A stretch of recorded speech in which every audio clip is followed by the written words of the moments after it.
Bueno, se ha hablado muchísimo de los partidos que forman parte de la coalición de donde proviene la victoria del presidente electo, Gabriel Boric. Pero él ha estado conversando con varios dirigentes de otros partidos y hay dentro del propio Frente Amplio visiones bien interesantes que nos gustaría conocer, y por eso estamos hoy con el diputado Vlado Mirosevic. Él forma parte del Partido Liberal. Vlado, ¿cómo estás? Hola Fernando, buenas noches, gracias por la invitación. Cuéntanos un poquitito cómo están viendo ustedes. Tú eres una persona que está en el Frente Amplio, vienes más o menos de la misma generación de Gabriel Boric, pero tienes una mirada distinta, por cierto, a la de algunos de los partidos del Frente Amplio y de sus socios, en el caso del Partido Comunista, pero están hoy día conversando para la conformación de un gobierno. A ver, ¿cuál es el espectro de amplitud de esa posibilidad de gobierno? Sí. Bueno, lo primero, Fernando, es que el 19 de diciembre la mayoría de Chile dijo que continuara el proceso de cambios que se había iniciado ya con una amplia mayoría en el plebiscito, con el triunfo del apruebo, y creo que la sociedad chilena confirmó ese camino, dijo: confirmo, vuelvo a apostar porque el cambio continúe. Pero en la elección parlamentaria, por ejemplo, en cambio, empató el Congreso. Eso es lo que quiso la sociedad chilena, entre las fuerzas de cambio, del progresismo en general y la derecha. Si uno mira los números, hay un empate técnico. De hecho, incluso en el Senado hay un voto más para la derecha. Lo cual hace que el constituir gobierno de parte de Gabriel Boric, para construir mayoría, yo digo medio en broma, medio en serio, si queremos cambiar un artículo de la ley de tránsito, vamos a necesitar una unidad del progresismo amplio, porque de lo contrario no están los votos, ¿no?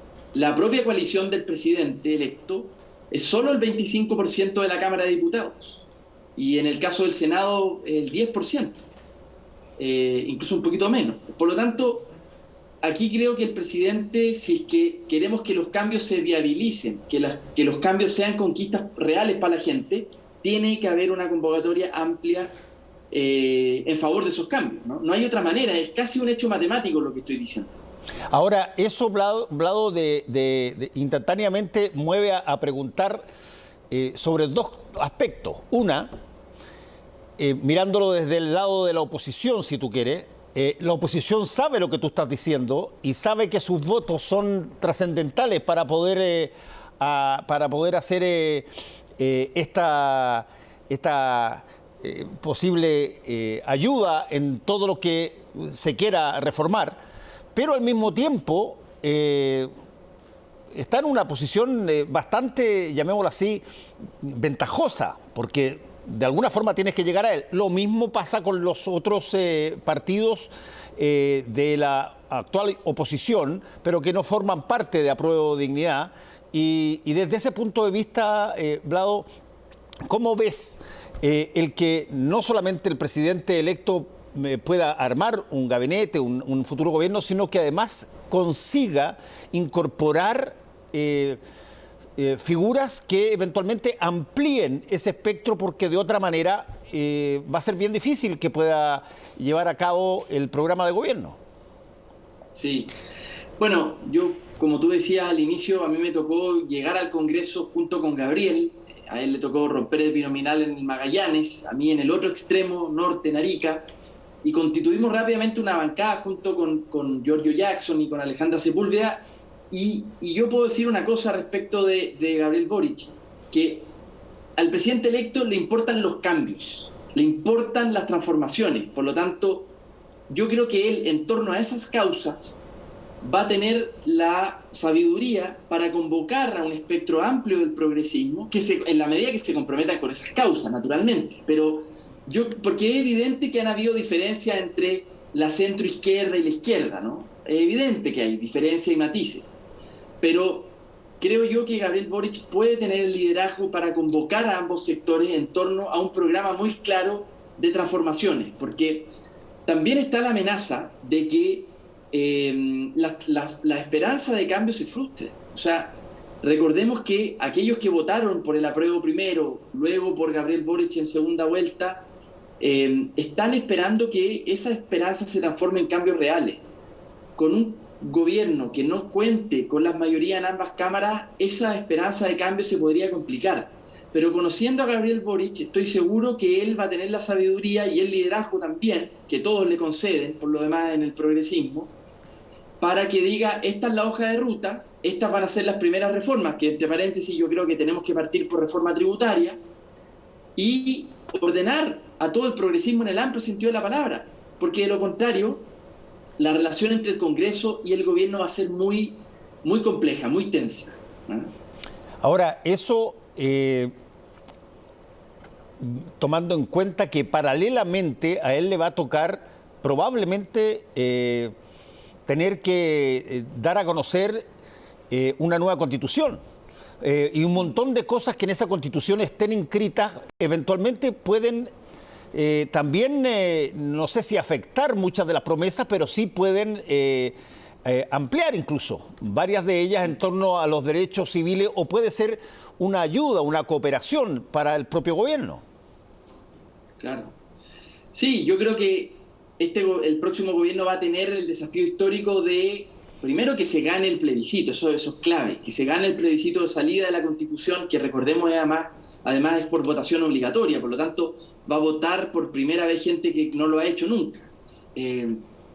Una vez aprobada la Constitución nos vamos a demorar hartos años y probablemente más que el próximo gobierno en la instalación, en la bajada. Algunos juristas dicen nos podremos demorar 10 años quizás incluso. Es decir, 2 gobiernos y medio en la instalación de la Constitución. Pero claro, lo que diga la Convención y que sea ratificado por el pueblo de Chile, lo que va finalmente a significar es que el gobierno va a poder estar habilitado para hacer ciertos cambios, ¿no? Y la Convención va a poner las reglas generales, pero será el gobierno el que tenga que bajar esas reformas más en concreto, y no va a ser fácil, con un Congreso, como digo, bastante empatado. Entonces, creo que alguien como Gabriel Boric Fernando, concitar la reunión de estos dos mundos, de un mundo de izquierda y de un mundo de centro izquierda, que nos pongamos de acuerdo para que los cambios sucedan. Ahora, tampoco hay que ser ingenuo. Gabriel Boric en su gobierno no va a poder hacer todos los cambios, no son de un día para otro, pero al menos es iniciar una dirección, ¿no? Y esa dirección va a estar bastante libreteada por lo que diga la Convención Constituyente.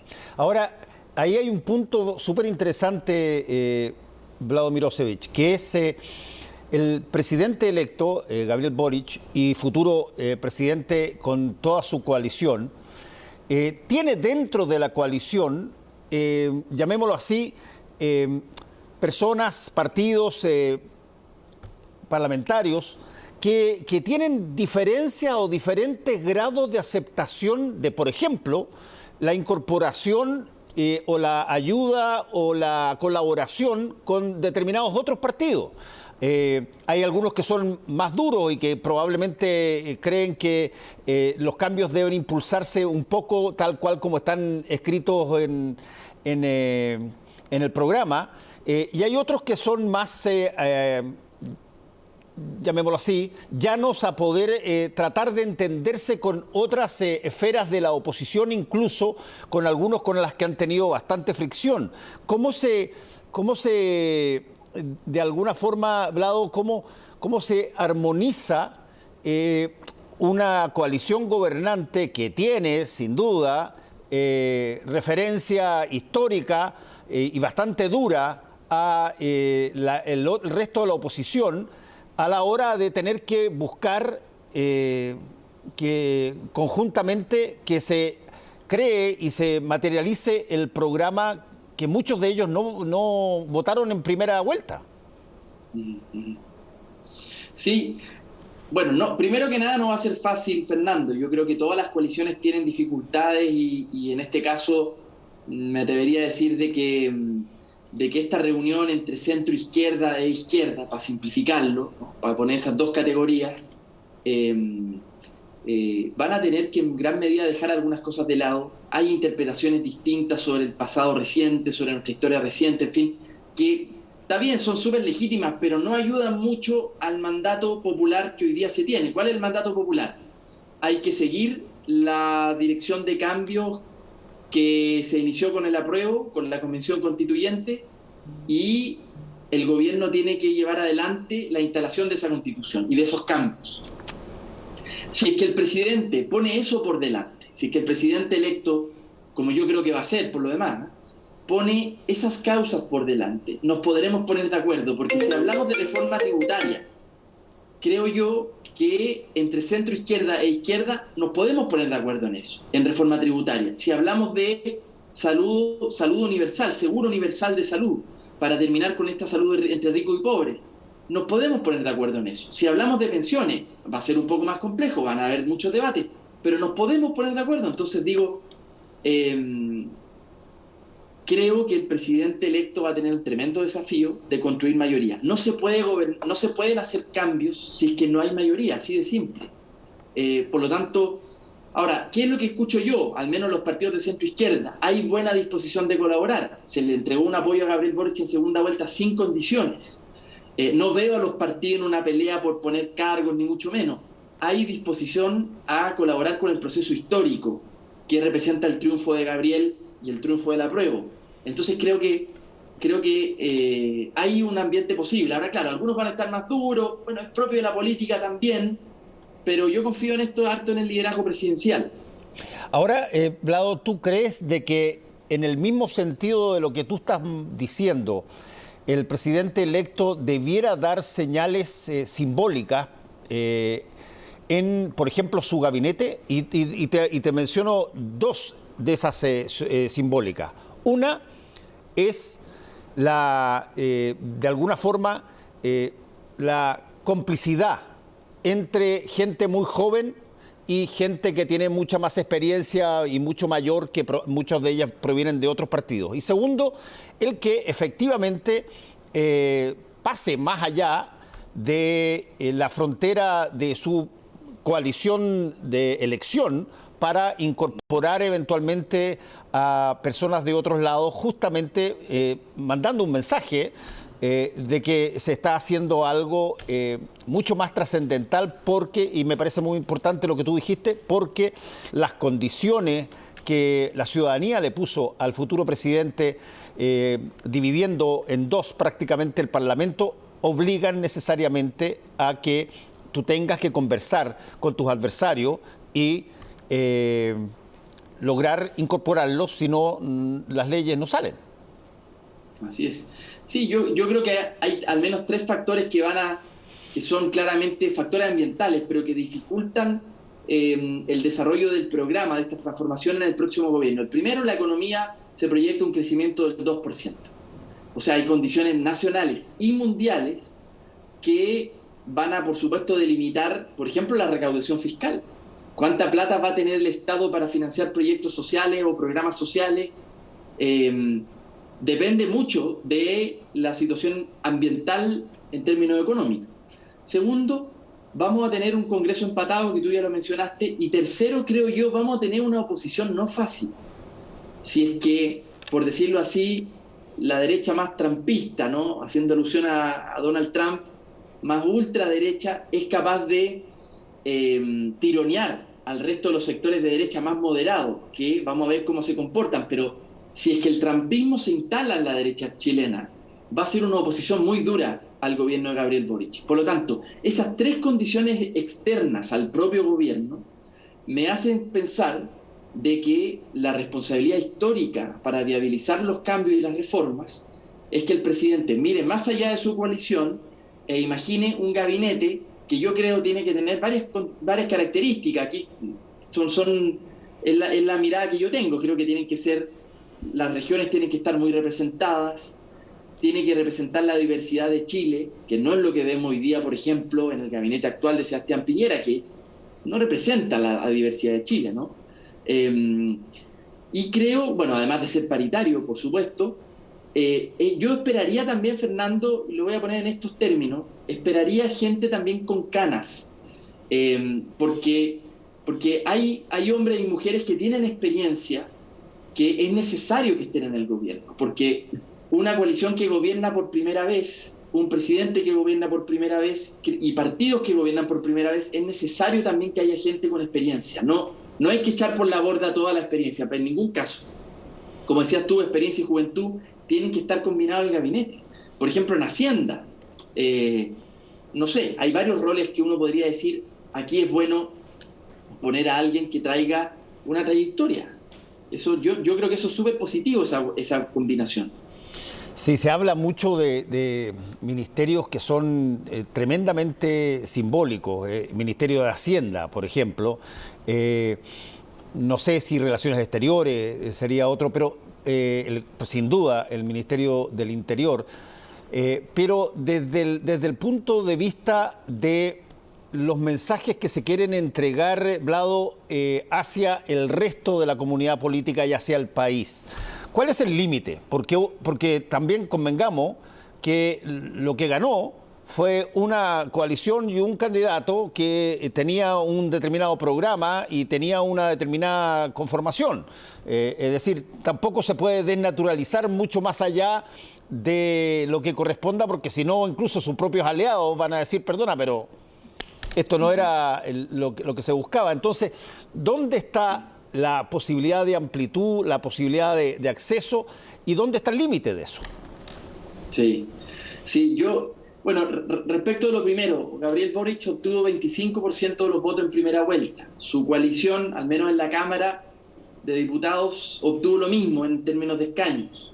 Pero creo que el Gabriel Boric de segunda vuelta logró cruzar las fronteras de su propia coalición, como bien él lo decía, no quiero ir a convencer a los propios, sino que también crecer y ampliarnos, y creo que en eso Gabriel Boric tuvo una segunda vuelta bastante impecable.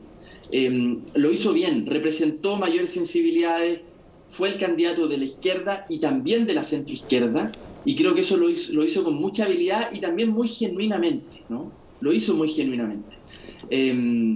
Entonces yo diría que este Gabriel de segunda vuelta es el presidente que le puede dar gobernabilidad a su gobierno. O sea, verdaderamente no lo veo, Fernando, un gobierno que solo gobierne desde su coalición original. No lo veo ni en las matemáticas del Congreso para aprobar leyes, no lo veo tampoco en la sintonía con la mayoría del país. O sea, creo que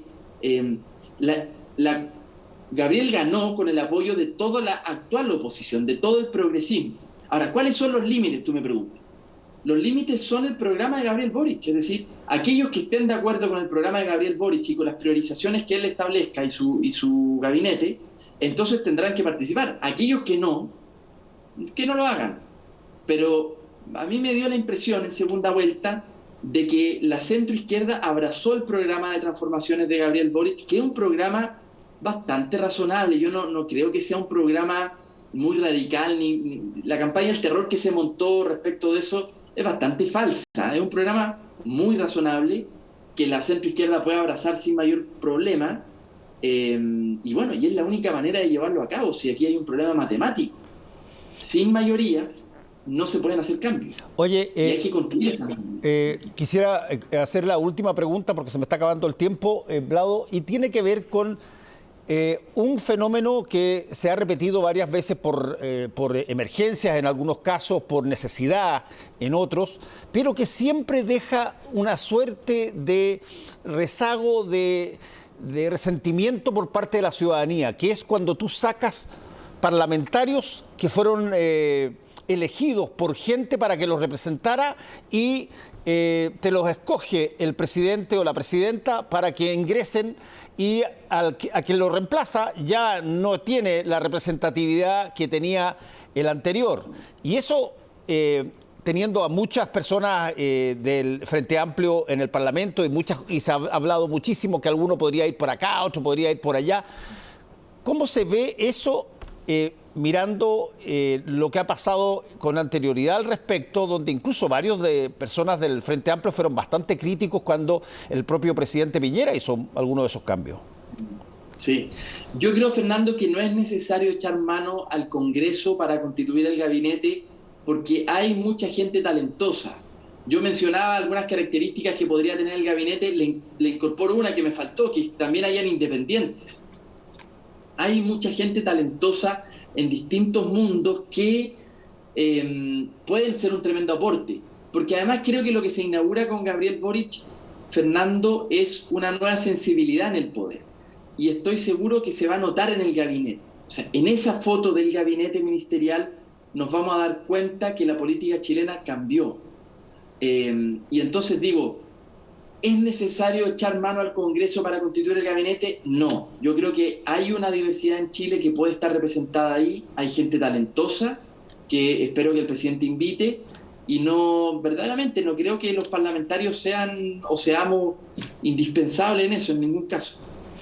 Vlado Mirosevich, muchas gracias por haber estado con nosotros esta noche en Última Mirada. Que te vaya muy bien. Bien, muchas gracias a ti, Fernando. Un abrazo.